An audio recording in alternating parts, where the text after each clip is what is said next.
এই স্বাধীনতার পরে অনেকেই মাস্টার মাইন্ড কে ছিল, দীর্ঘদিন ধরে আমাদের এতদিনের খোঁজা অন্বেষণ যে কে ছিল মাস্টার মাইন্ড, আমরা দেখতে পেয়েছি যে এখন সেই মাস্টার মাইন্ড অলরেডি তার পরিচয় এখন জাতির কাছে পরিচিত। সুপরিচিত জাতির এই সন্তান, লক্ষ্মীপুর জেলার, সেও কিন্তু ব্যাকগ্রাউন্ড যখন আপনি চেক করবেন সেও মাদ্রাসার ছাত্র।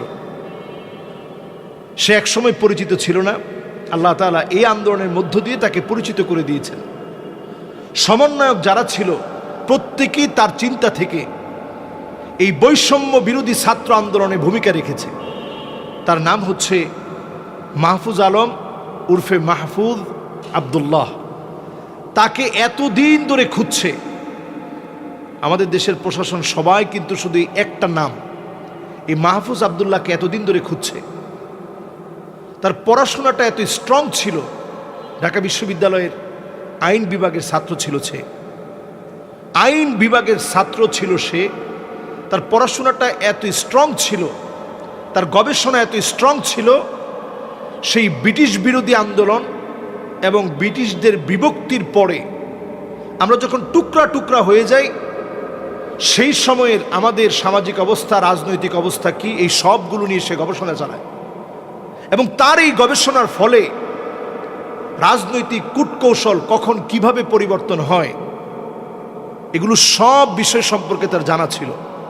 এবং রাজনৈতিক নেতৃবৃন্দের চরিত্র কেমন, কিভাবে তারা মাস্টার প্ল্যান নিতে পারে, এই সকল বিষয় সম্পর্কে সে পড়াশোনা করে।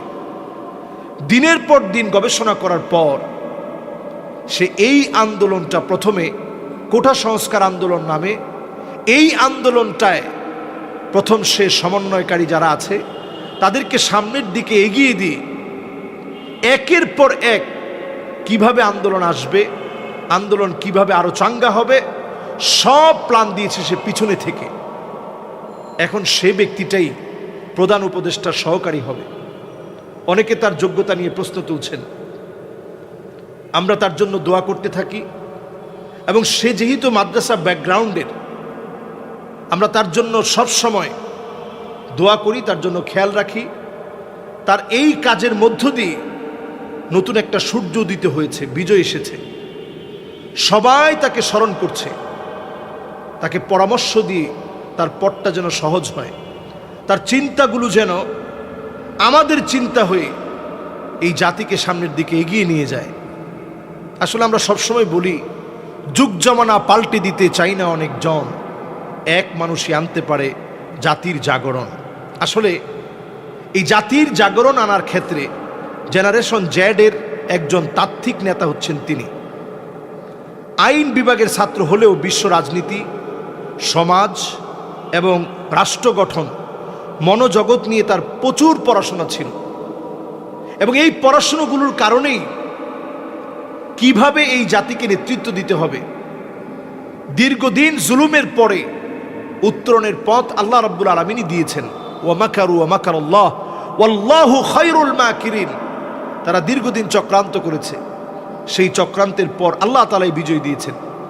তবে সে বিজয় কখনো কখনো এমনভাবে আসে, একজন মানুষের মাথার চিন্তা থেকে একটা বিজয় আসতে পারে। এটা আজকে নতুন তা না।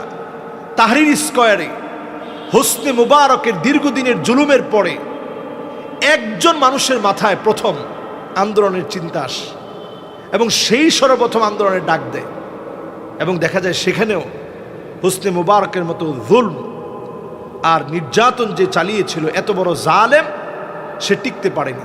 আমাদের দেশেও জালেম টিকতে পারেনি। আমরা আজকে যারা এখন উপদেষ্টায় আছে, আমরা প্রত্যেককে সহযোগিতা করব, খুব বেশি তাড়াহুড়া করব না। ওয়াকানাল ইনসানু আজুলা, ওয়াকানাল ইনসানু আজুলা। মানুষ বড় তাড়াহুড়া করে, বড় তাড়াহুড়া করে। আমরা তাড়াহুড়া করব না।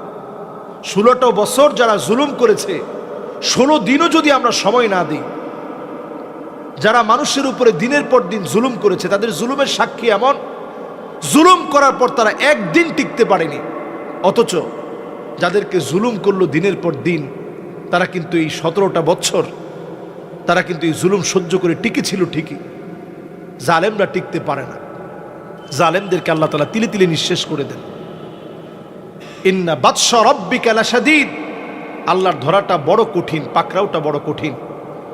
এই আল্লাহ রাব্বুল আলামিনের যে সমস্ত ছোট ছোট আল্লাহ রাব্বুল আলামিনের গোলামদেরকে দিয়ে আল্লাহ তাআলা এই মহৎ কাজটি করিয়েছেন, তাদেরকে জাতি স্মরণে রাখবে।